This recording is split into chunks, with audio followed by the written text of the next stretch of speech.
Hello, welcome back to my channel. My name is Odette. We are now 7 weeks in lockdown. Anyway, I've had plenty of time to do all sorts of things. I have a little project I want to share with you today. It's very hot in Lancashire today. Whoever says that doesn't get hot in Lancashire, they're telling you porkies. Very hot in Lancashire today. And we are only in the beginning of May. Now, let me show you. This is just a slice of wood. Was a tree trunk we had in the back garden that we removed last year. Mr. B kept the big trunk inside his cabin to dry out. And he cut it in pieces the other day because although we don't have fitted the wood burner yet, he's already collecting wood for the wood burner. So I asked him to get me 2 slices. So I have been cleaning, and this is the end result. I have taken the bark and I have sanded it down, and I'm quite happy as it is now. So what do I want to do with this? You can do all sorts of things with this. You can use it as it is, and it's great to have it around the kitchen.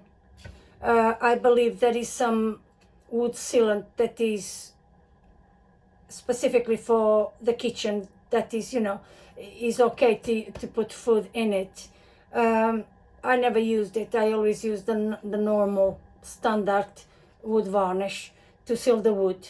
So what I want to do, you will see in a lot of the small shops, online shops that we have at the moment, selling all these farmhouse industrial vintage look things. And what I want to do is to, let me change the camera so you can see better. There. So I have these little knobs. I have used them other things before. It's just drawer handles, pine drawer handles. These ones have a little screw thing inside because you're supposed to screw it, but I don't want to do that. So I have sanded this down, and now what I'm going to do, I have 4 of them. You can use 3, I guess. If you work it out, 3 probably will do the job. Yes, actually I think I'm going to do 3 because I can save this one for something else.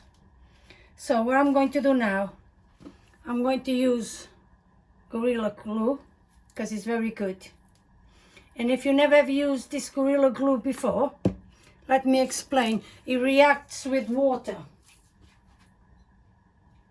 So you need to brush one side with water, like so. Okay.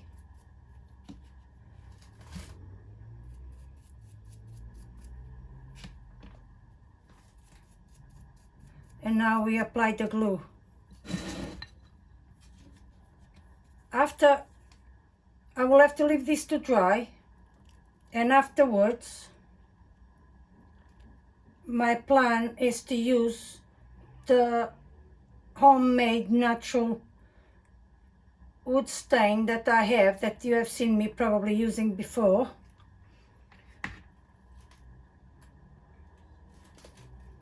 And I'm going to stain everything, the feet and the base, and then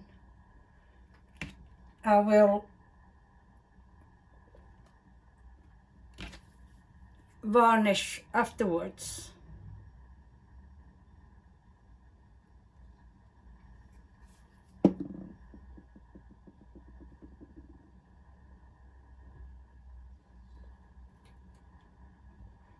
Right, if I turn this around,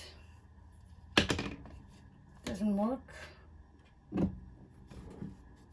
I just want to make sure that is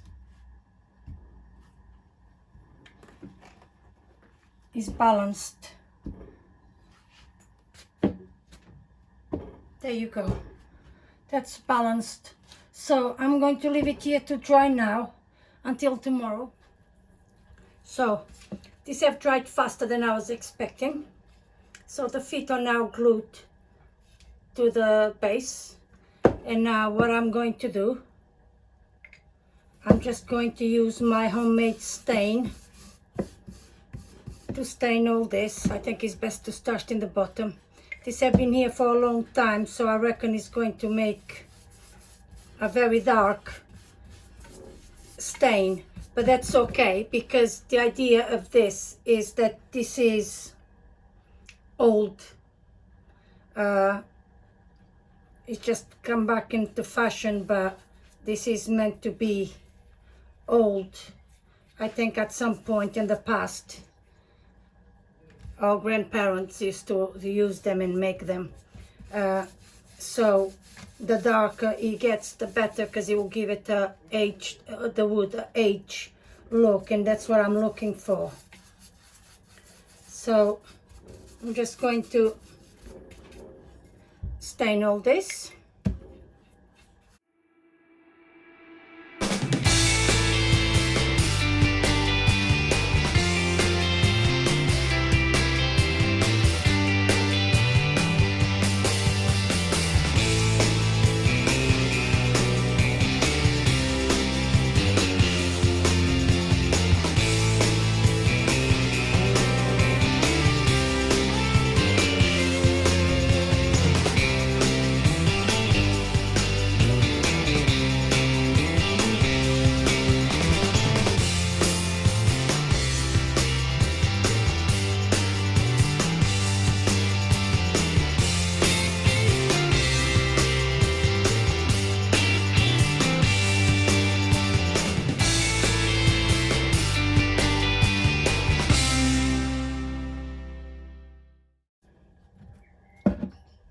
So, as you can see, it has changed the color dramatically. So I'm going to leave it here to dry.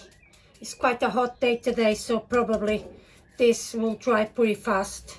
And then I will be sealing with standard wood varnish, matte varnish.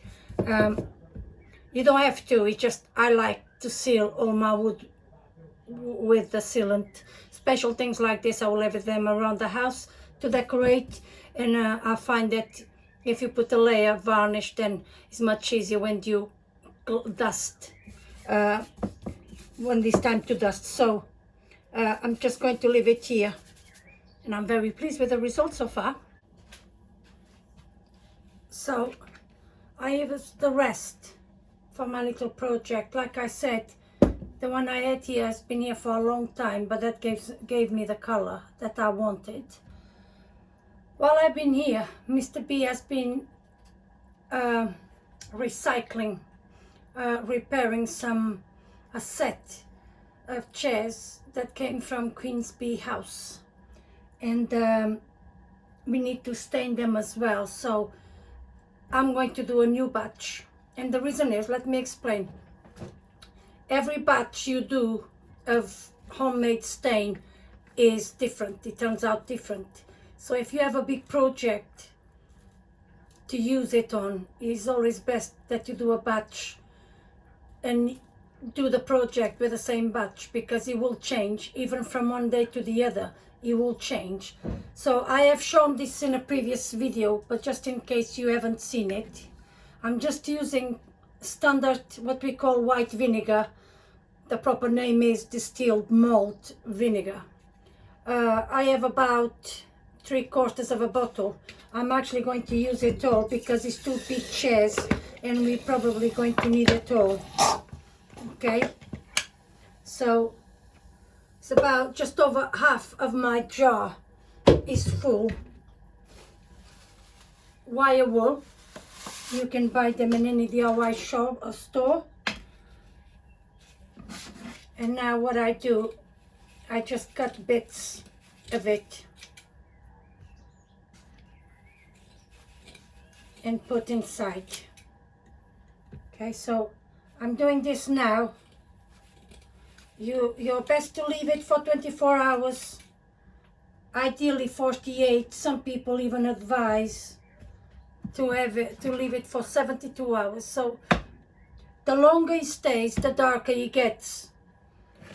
this project is a good example of that. My previous batch have been here for a couple of months, so this is a new batch I'm leaving in here. And don't tighten too much, just leave it there.